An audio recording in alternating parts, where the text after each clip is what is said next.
اعوذ باللہ من الشیطان الرجیم بسم اللہ الرحمن الرحیم اللہم صلی علی محمد وآل محمد وعجل فرجہم۔ شب براءت کیوں کہتے ہیں؟ در حقیقت یہ لفظ شب براءت یعنی گناہوں سے براءت کی رات، گناہوں سے بیزاری کی رات، بے الفاظ دیگر توبہ و استغفار کی رات ہے۔ یہ شب پرعظمت شب ہے جس میں معصیت کے سوا ہر دعا قبول ہوتی ہے۔ عارفان حقیقی اور اولیاء خدا کے لیے یہ شب ایک قیمتی خزانہ ہے اور سونے پہ سہاگا ہے کہ یہ شب ولادت حضرت صاحب العصر والزمان عجل اللہ فرجہ الشریف قرار پائی ہے۔ پس یہ شب عاشقان یوسف زہرا مہدی موعود علیہ السلام کے لیے دوہری عید ہے، باعث مسرت بھی اور معرفت امام میں اضافے کا وسیلہ بھی۔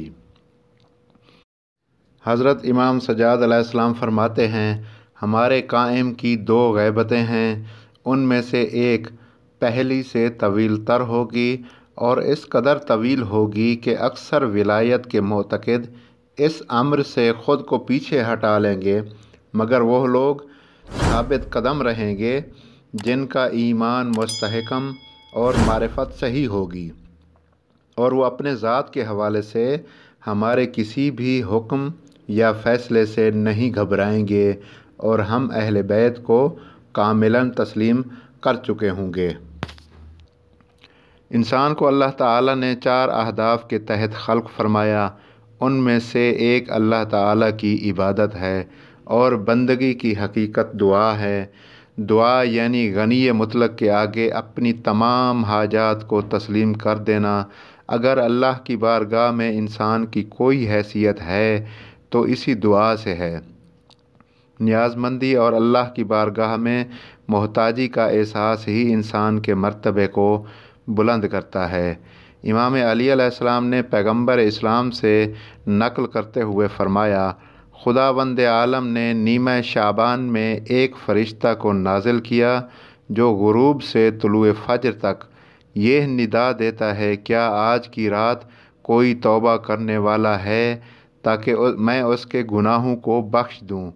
کیا کوئی طالب رزق ہے جسے میں رزق دوں؟ اگرچہ سارے دن مبارک ہیں، لیکن پورے سال میں ماہ شعبان اور پھر ماہ شعبان میں نیمہ شعبان کی شان و عظمت ہی کچھ اور ہے، اس لیے کہ نیمہ شعبان اس ہستی سے متعلق ہے جو عالم ممکنات کی جان ہے۔ نیمہ شعبان تمام اولیاء خدا کی شب قدر ہے۔ وہ اولیاء جنہوں نے اپنا دل اللہ کے سپرد کر دیا ہے اور غیبت کبریٰ کے غم انگیز زمانے کو رنج و مصیبت کے ساتھ گزارتے ہوئے صداقت و عدالت کی صبح صادق کے انتظار میں آنکھیں لگائے بیٹھے ہیں۔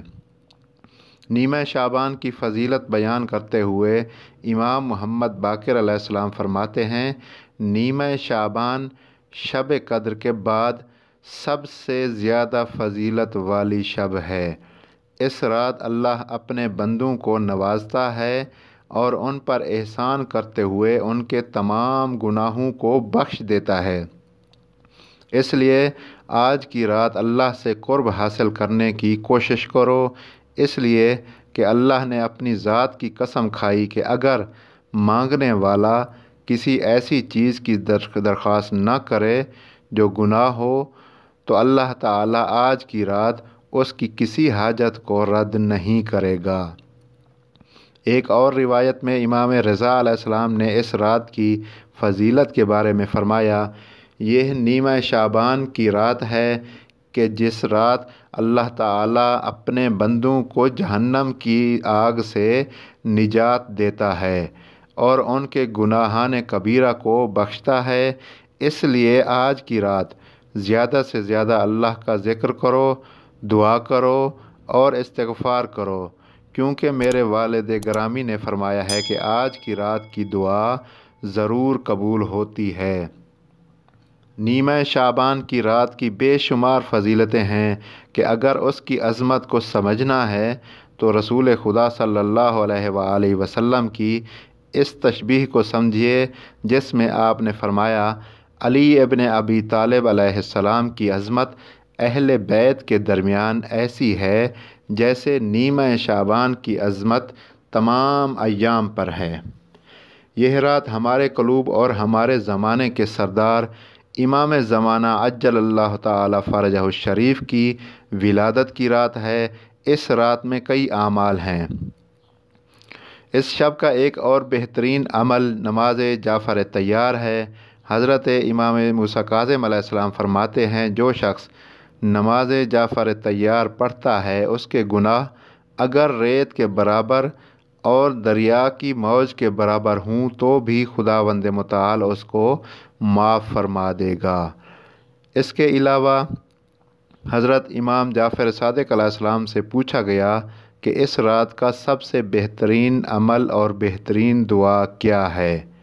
امام علیہ السلام نے فرمایا اس رات نماز عشاء کے بعد 2 رکعت نماز پڑھے، پہلی رکعت میں سورہ الحمد اور سورہ کافرون اور دوسری رکعت میں سورہ الحمد کے بعد سورہ توحید یعنی قل هو اللہ احد پڑھے۔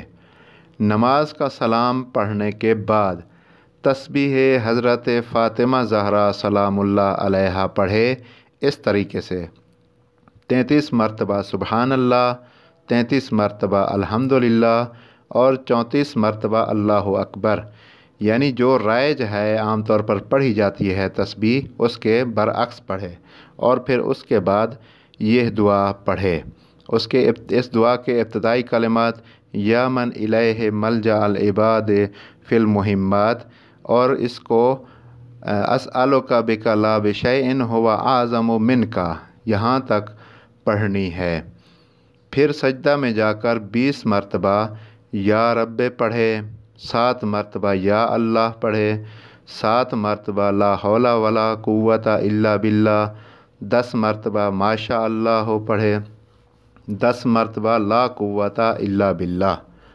پھر رسول اللہ صلی اللہ علیہ وآلہ وسلم اور ان کی آل پر درود بھیجے اور بعد میں اپنی حاجات طلب کرے۔ امام فرماتے ہیں قسم بخدا اگر کسی کی حاجات بارش کے قطروں جتنی ہو تو بھی اللہ اپنے وسیع فضل و کرم اور اس عمل کی برکت سے وہ تمام حاجات بر لائے گا۔ اللہم صلی علی محمد و آل محمد وعجل فرجہم۔